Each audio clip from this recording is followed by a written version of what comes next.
Vous êtes prêts à recevoir notre invité? Oui. Ça va bien? Oui. Bonjour Alice de Caddy, merci d'être venu. Nous avons 8 questions pour nos DDJ. Qu'est-ce que la mission Amadée 18? Comment peut-elle servir à la fois la Terre et l'espace? C'est une simulation qu'on déroule dans un environnement sur Terre qui est représentatif de Mars.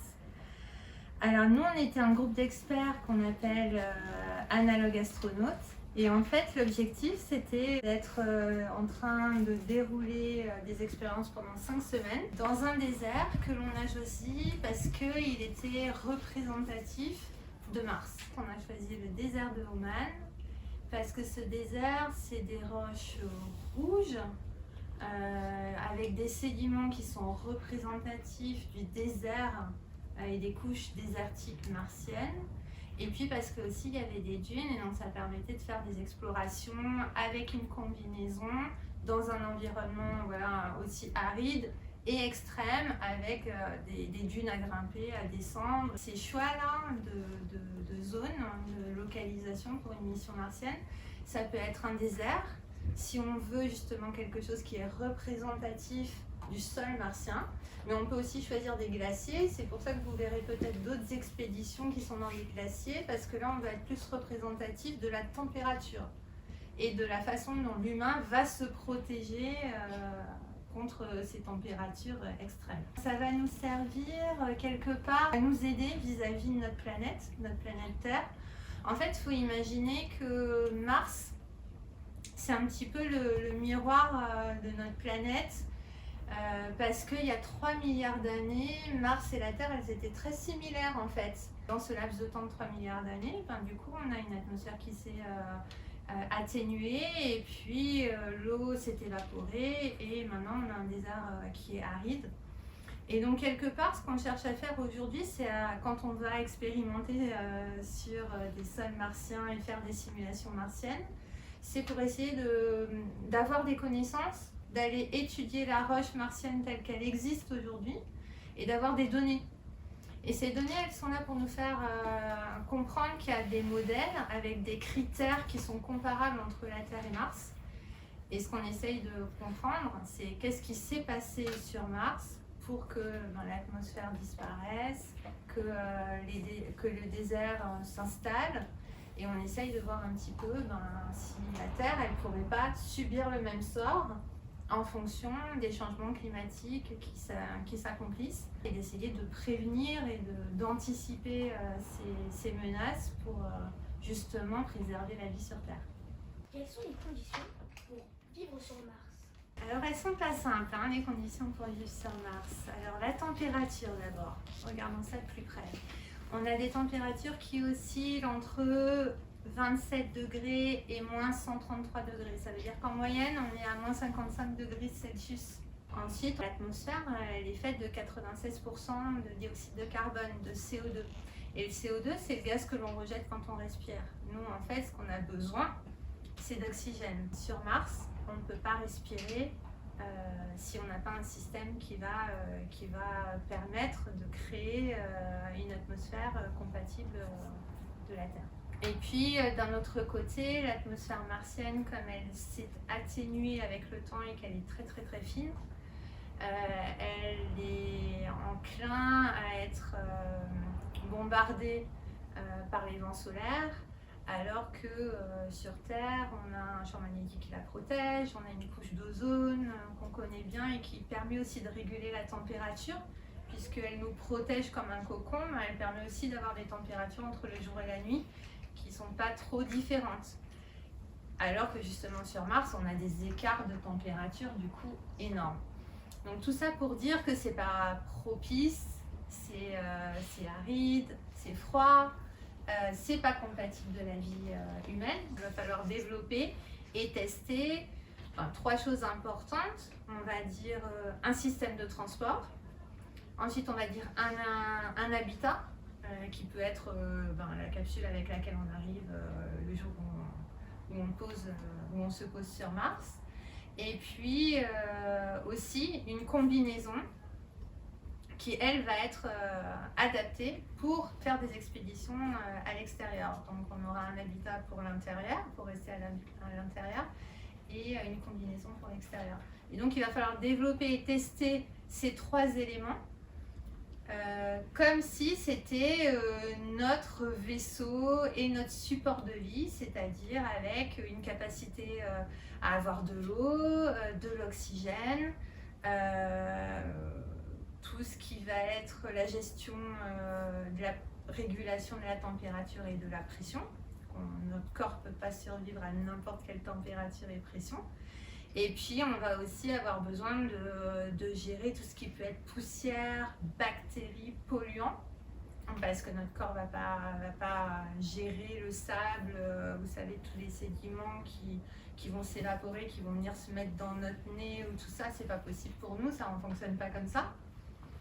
Et puis c'est tout ce qu'on va appeler en fait un support de vie, ce petit cocon qui est compatible de la vie sur Mars. Et c'est ça, à cette condition-là qu'on pourra vivre sur Mars. Combien de temps pourrions-nous vivre sur Mars si nous amarcissions? Alors à partir du moment que l'être humain aura posé le premier pas sur la planète Mars, on sera obligé de rester environ 500 jours de mission, à minima, c'est-à-dire 18 mois. C'est 500 jours avant d'avoir la possibilité de faire un retour vers la Terre, le premier retour vers la Terre.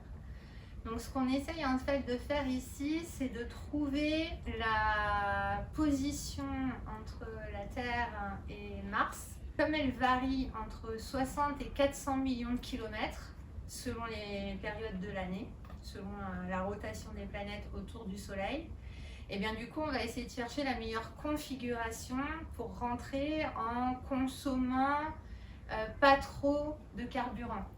Parce que comme il va falloir fabriquer le carburant sur place, donc sur Mars, il y a des travaux pour extraire le dioxyde de carbone de l'atmosphère, en séparer les composés, l'oxygène, et avec de l'hydrogène qui aurait été ramené, fabriquer de l'hydrogène et de l'oxygène liquide.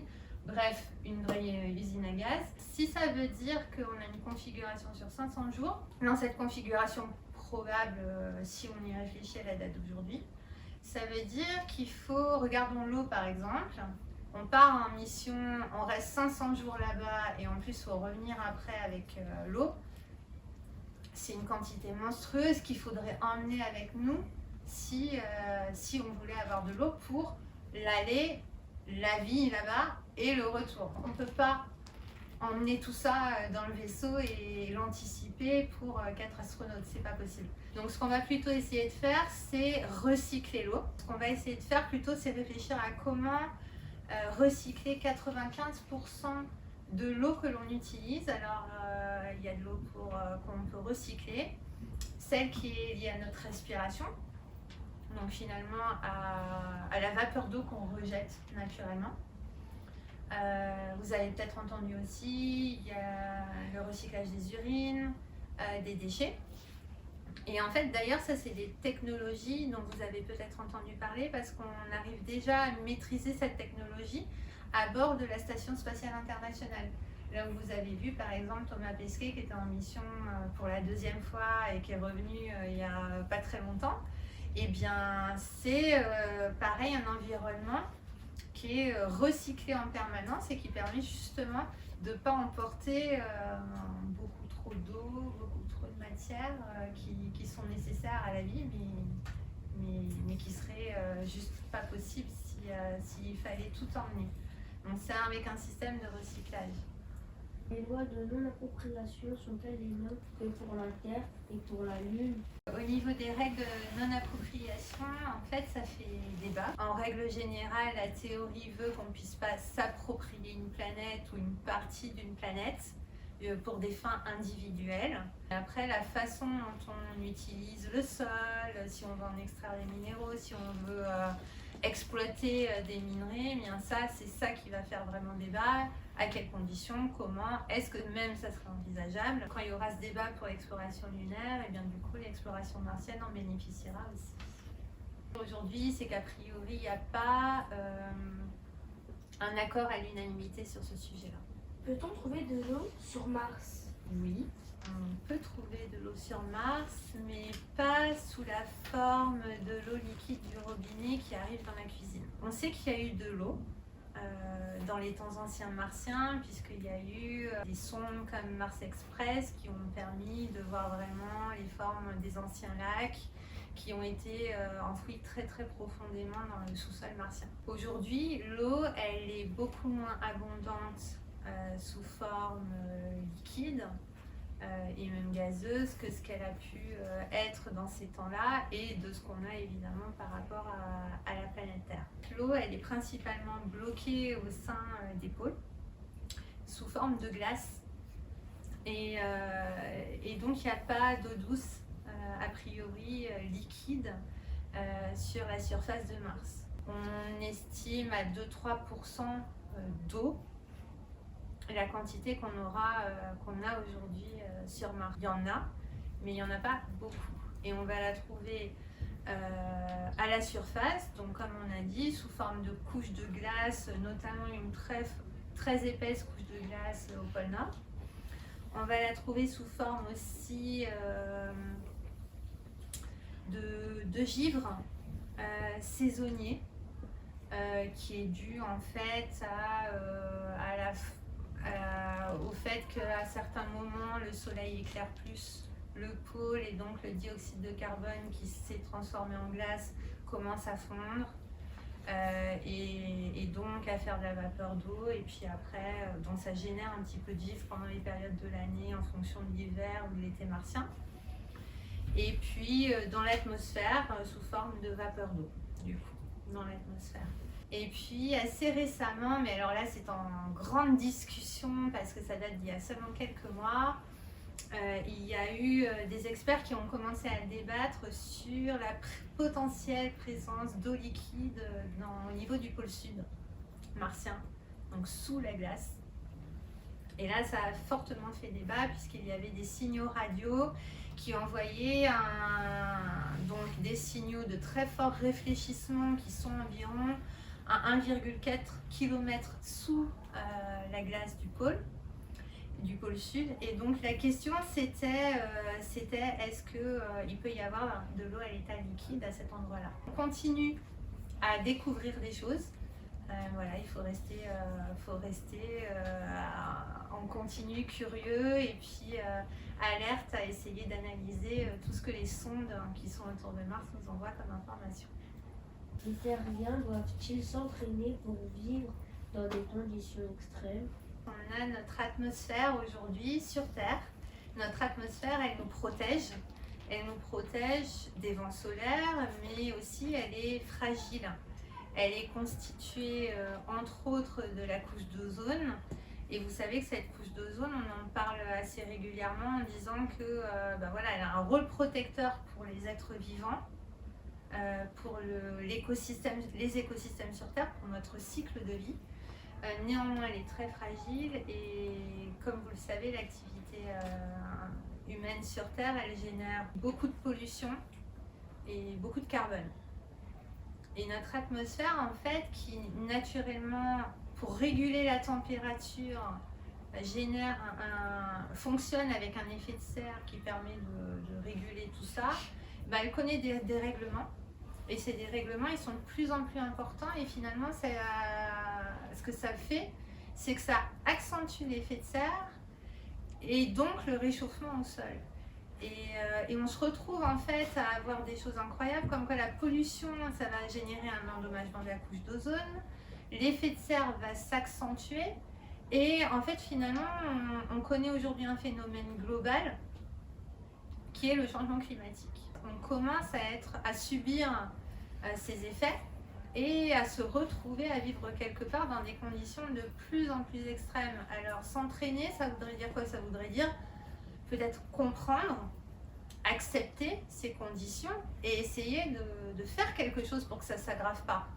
Donc s'entraîner, ça voudrait dire être conscient, regarder ce que ça veut dire, analyser les données, développer des outils, développer des technologies qui permettent vraiment de comprendre les menaces et les défis qu'on doit relever maintenant dans le présent, et essayer en fait d'utiliser tout ça pour déterminer qu'est-ce que en fait nous sommes en train de faire aujourd'hui, dans quel moment de l'évolution de notre planète Terre on se trouve, et quels sont les bras de levier, quelles sont les actions qu'il faudrait mener pour essayer de préserver la vie sur Terre. Parce que quelque part, ce qu'il faut savoir, c'est que dans le passé, la planète, elle a montré à plusieurs reprises qu'elle trouvera son chemin d'une façon ou d'une autre et qu'elle continuera à vivre, même si elle a des périodes très extrêmes avec des périodes glaciaires comme elle a connu par le passé. Par contre, ces environnements extrêmes, ils ne seront plus du tout compatibles de notre vie à nous en tant qu'être humain sur Terre. Donc si on veut préserver la vie sur Terre, il faut comprendre ces mécanismes, il faut les accepter, il ne faut pas être dans le déni, il faut les accepter et il faut décider de comprendre et d'agir et de s'adapter et de faire ce qu'il faut pour ne pas rentrer dans des extrêmes qui après ne seront absolument plus compatibles de la vie de l'être humain. Donc oui, il faut s'entraîner, il faut comprendre ce qui se passe, utiliser le passé pour mieux préparer l'avenir et apprendre en fait à vivre sur Terre. Comment pouvons-nous nous préparer? Comment nous entraîner? Pour se préparer, il faut commencer par prendre conscience de ce qui se passe, comprendre à quel stade de l'évolution nous en sommes, quelles sont les criticités sur lesquelles on ne peut plus fermer les yeux, et puis prendre des mesures pour lutter contre les menaces dont on a parlé jusqu'à présent. Parce que quelque part, c'est l'être humain par sa présence qui les génère, donc c'est nous en fait.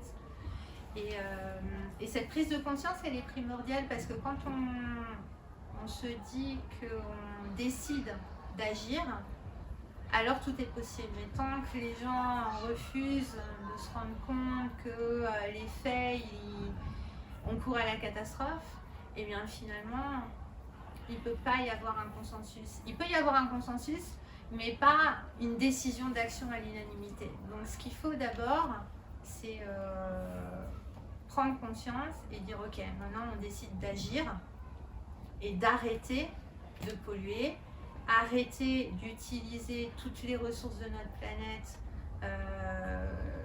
sans lui laisser le temps de se régénérer, arrêter en fait de juste vivre en pensant que la planète est un nu parce que ce n'est pas le cas et qu'à un moment donné on n'arrivera plus à vivre sur Terre et c'est nous en fait, c'est notre vie en tant qu'être humain qu'on va pénaliser.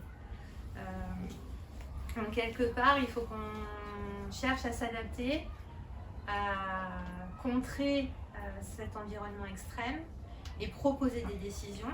Et pour ça, il faut éduquer les gens à comprendre, à prendre conscience, à décider d'agir, à décider d'arrêter de faire tout ce qu'on fait actuellement qui pollue notre environnement, qui génère du carbone, qui abîme notre atmosphère et qui fait qu'à terme, on sera dans un environnement tellement extrême qui, comme on a dit tout à l'heure en étudiant la planète Mars, ne sera plus jamais compatible de notre survie en tant qu'être humain. Et donc il faut continuer à être curieux et à discuter avec les gens, les aider à prendre conscience de ce sujet-là et à en parler au plus de gens possible pour les alerter et leur donner envie de prendre part à quelque chose de positif. Parce que derrière tout ça, c'est la création de notre vie, notre futur, donc il faut que ça reste une dynamique positive. Comment peut-on informer les populations de ce qui arrive? Pour informer les populations de ce qui arrive, je pense que vous faites exactement ce qu'il faut, c'est-à-dire vous faites en ce moment des posters, vous introduisez dessus des QR codes pour que les gens puissent scanner et aller voir les sites internet, vous générez un web documentaire, vous faites appel à des experts quand vous avez des questions, justement pour enrichir votre connaissance, pour être plus alerte, pour justement être capable de décider par vous-même et de proposer des plans d'action, comment agir, comment se rendre utile, comment aider et comment même continuer à apprendre sur ce sujet-là, parce que même en tant qu'expert, on n'a pas du tout fini d'apprendre. On a encore plein de choses à analyser, plein de bases de données à faire et plein de technologies à développer pour bien comprendre ce qui se passe et essayer de réagir le mieux possible. On va se préparer pour essayer de ne pas refaire les erreurs du passé. Vous savez, c'est un peu comme quand on est à l'école et qu'on a des cours d'histoire. C'est pour comprendre ce qui s'est passé et pour quelque part éviter de reproduire les mêmes guerres dans le futur. Et bien là, l'idée, c'est d'apprendre également de ce qui s'est passé dans le passé, de prendre conscience de tout ça et sur cette base-là, de créer les nouvelles technologies qui nous permettront de comparer ce passé et ce présent et de prendre des décisions pour notre futur et préserver surtout la vie de l'être humain sur Terre. Merci. Allez, de rien.